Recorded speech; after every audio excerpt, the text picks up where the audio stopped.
রাখবো সিবিআই তদন্ত কোন পথে এগোচ্ছে তা জানতে আজ সিজিওতে যাচ্ছেন আরজি করের আন্দোলনকারীরা। সিবিআই অফিসে যাবেন 14 জন জুনিয়র চিকিৎসক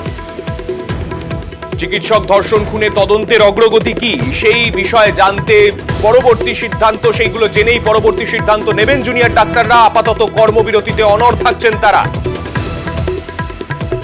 আমাদের সঙ্গে রয়েছেন আমাদের প্রতিনিধি বিশ্বজিতের কাছে যাব। বিশ্বজিৎ, এখনো পর্যন্ত কি আপডেট? তারা কি এখনো পর্যন্ত বেরিয়েছেন? তাদের যে প্রতিনিধি দল যেমনটা তারা গতকাল ঘোষণা করেছিলেন, তাদের বর্তমান অবস্থান কোথায়?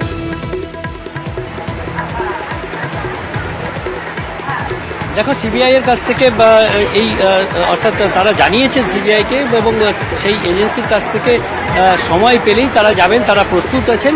এবং এই মুহূর্তে তোমার যে প্রশ্নটা সবথেকে বড় এই জুনিয়র চিকিৎসকদের কাছে, যে গতকাল যখন সুপ্রিম কোর্টে যে সিবিআই এর তথ্য দেওয়ার কথা ছিল সেখানে তারা আশাহত হয়েছেন কার্যত। কারণ যে অগ্রগতির কথা সিবিআই আদালতকে জানিয়েছে সেটা কলকাতা পুলিশের তদন্তের বাইরে গিয়ে আর একটুও এগোতে পারেনি সিবিআই। আর সেখানেই একটু খটকা লাগছে এই জুনিয়র চিকিৎসকদের, যারা দোষীর শাস্তির দাবিতে আন্দোলন করছেন এবং তারা কর্মবিরতি করছেন। তারা এই আন্দোলন স্লোগান, তারা একটাই দাবি যে দোষীদের শাস্তি, উপযুক্ত শাস্তি।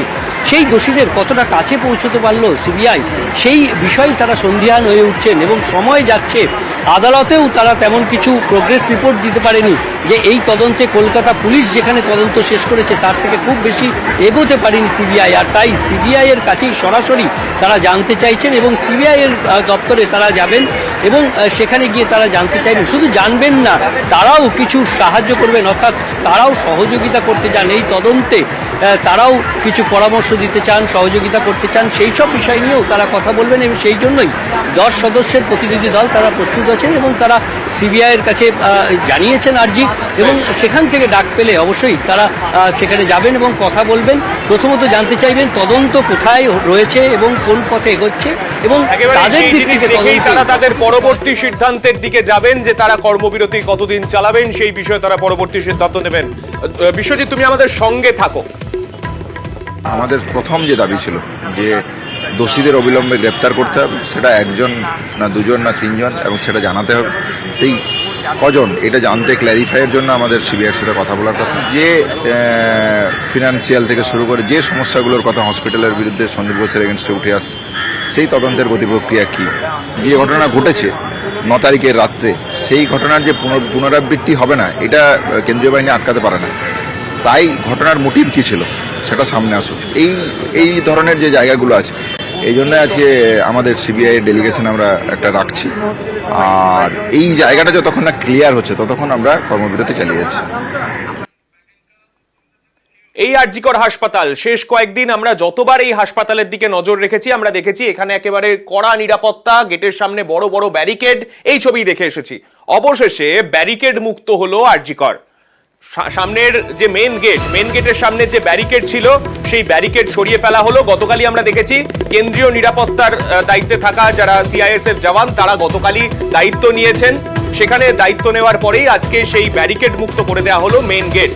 চলে যাব আমাদের প্রতিনিধি বিশ্বজিতের কাছে আরো একবার। বিশ্বজিৎ, তুমি সকাল থেকে আরজি করে রয়েছো, আজকে আরজি করের সকাল থেকে ছবিটা ঠিক কিরকম দেখতে পাচ্ছ? মানে নিরাপত্তার ছবিটা কতটা আঁটোসাঁটো? দেখো, আরজি কর হাসপাতালের এবং মেডিকেল কলেজ যার নামে সেই রাধা গোবিন্দ কর, তার জন্মদিন আজ একটি বিশেষ দিন এই হাসপাতাল এবং মেডিকেল কলেজের দিক থেকে। এবং সেই বিশেষ দিনেই বন্ধনমুক্ত হলো বলা যায় আরজি কর হাসপাতাল। কারণ যেভাবে ব্যারিকেড দিয়ে বন্ধন করে রাখা হয়েছিল, যে ব্যারিকেড বিভিন্ন কলকাতা পুলিশের পক্ষ থেকে এই মেন গেটে, অর্থাৎ আরজি কর মেডিকেল কলেজ হাসপাতালে ঢোকার যে মেন গেট, তার যে দুটি উইং ছিল, সেই দুটি উইংয়ের একটি উইংয়ের সামান্য অংশ খোলা ছিল, বাকিটা সম্পূর্ণ ব্যারিকেড করা ছিল। সেই ব্যারিকেড মুক্ত হলো বা বন্ধন মুক্ত হলো আজ এই আরজি কর মেডিকেল হাসপাতালের মূল গেট বা প্রধান ফটক।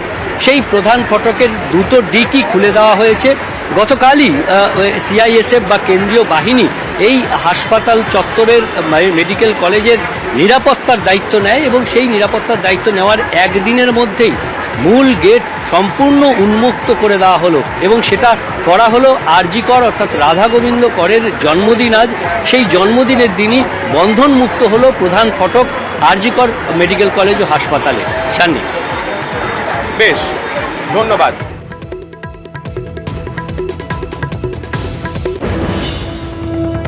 আরজিকর হাসপাতালের নিরাপত্তার ছবিটা দেখালাম, এবার আরজিকর হাসপাতালের যে চিকিৎসা ব্যবস্থা, শেষ কয়েকদিন আমরা যতবার আরজিকরের ছবি দেখেছি, আরজিকর হাসপাতাল মানে এখন একটু শুনশান ছবি দেখে আমরা অভ্যস্ত হয়ে গেছিলাম, সেই জায়গায় এখন আবারও কিন্তু ছন্দে ফিরছে আরজিকর হাসপাতাল। কর্মবিরতির মাঝেই ছন্দে ফিরছে আরজিকর হাসপাতালে ওপিডি পরিষেবা আস্তে আস্তে স্বাভাবিক ছন্দে ফিরছে।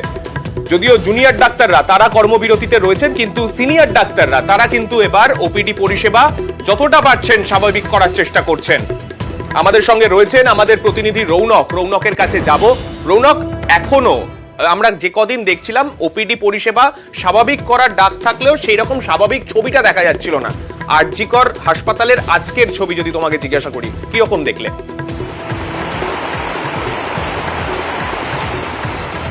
দেখো, অন্যান্য দিনের তুলনায় আজকে কিন্তু চিকিৎসা পরিষেবার ক্ষেত্রে আরজিকর হাসপাতালের ছবিটা বেশ অনেকটাই আলাদা। কারণ গত 10 তারিখের পর থেকে দেখা গেছিল এখানে কিন্তু ধীরে ধীরে পরিষেবা পাচ্ছিলেন না রোগীরা, এমনটাই অভিযোগও তারা তুলছিলেন। কিন্তু একদিকে যেমন ডাক্তারি পড়ুয়া থেকে শুরু করে জুনিয়র ডাক্তাররা অবস্থান মঞ্চে কর্মবিরতি পালন করছে, ঠিক অন্যদিকেই যারা সিনিয়র চিকিৎসকরা রয়েছে তারা কিন্তু বহির্বিভাগ চালু রেখেছেন এবং যথাযথ সম্ভব তারা কিন্তু রোগীদের চিকিৎসা করছেন এবং তাদের চিকিৎসা পেয়ে কিন্তু রোগীরাও সন্তুষ্ট এবং ধীরে ধীরে যে সমস্ত রোগীর পরিবার তারাও কিন্তু এই আরজিকর হাসপাতালে আসতেও শুরু করেছেন। প্রত্যেকটি ওপিডি বিভাগ কিন্তু খোলা রয়েছে, এছাড়াও যে টিকিট কাউন্টারে টিকিটও কাটা হচ্ছে এবং প্রত্যেকটি রোগীদের পরিষেবা কিন্তু যথাযথ সম্ভব দিচ্ছেন সিনিয়র চিকিৎসকেরা। অর্থাৎ একদিকে যেমন জুনিয়র চিকিৎসকরা তাদের কর্মবিরতি পালন করছে, অন্যদিকে যাতে পরিষেবা কোনো মতেই ব্যাহত না হয় সেই দিকে কিন্তু খতিয়ে দেখছেন সিনিয়র চিকিৎসকেরা এবং যথাযথ সম্ভব তারা পরিষেবাও দিচ্ছে। অর্থাৎ পুরনো ছন্দে কিন্তু আবারও ধীরে ধীরে ফিরতে চলেছে এই আরজিকর মেডিকেল কলেজ হাসপাতাল। একদিকে যেমন তাদের আন্দোলন চলছে, তাদের অবস্থান চলছে, অন্যদিকে যাতে রোগী পরিষেবা কোনোভাবেই ব্যাহত না হয় সেই বিষয়টিও কিন্তু তারা মাথায় রেখেছে। সেই বিষয়কে সামনে রেখে কিন্তু যারা সিনিয়র চিকিৎসকরা রয়েছেন তারা ওপিডি বিভাগ থেকে শুরু করে জরুরি বিভাগ প্রত্যেকটি জায়গাতেই পরিষেবা দিচ্ছে এবং সেই পরিষেবা পেয়ে যথেষ্ট সন্তুষ্ট রোগীদের পরিবার। রোগীদের পরিবার মানে যারা জেলার বিভিন্ন জায়গা থেকে আসেন সরকারি মেডিকেল কলেজে ট্রিটমেন্ট করানোর জন্য, তাদের কি বক্তব্য এই পরিষেবা স্বাভাবিক হওয়ায় শোনাবো। ডাক্তারেরা দেখেছে, সেক্ষেত্রে এখানকার পরিষেবাতে খুশি? হ্যাঁ খুশি। পরবর্তীতে আবার কি ডেট দেওয়া হয়েছে? হ্যাঁ, আউটডোরেই দেখিয়েছিলেন? আউটডোরে দেখিয়েছি। আউটডোরে দেখানোর পর রোগী কি যে আপনি যে সমস্যা নিয়েছে প্লাস্টিক সার্জারি করা হয়েছে? হ্যাঁ হ্যাঁ করেছি। কারা করেছে? ডাক্তারাই করেছে, সিনিয়র ডাক্তার? সিনিয়র ডাক্তারে করেছে, পরিষেবা ভালোই পেয়েছি।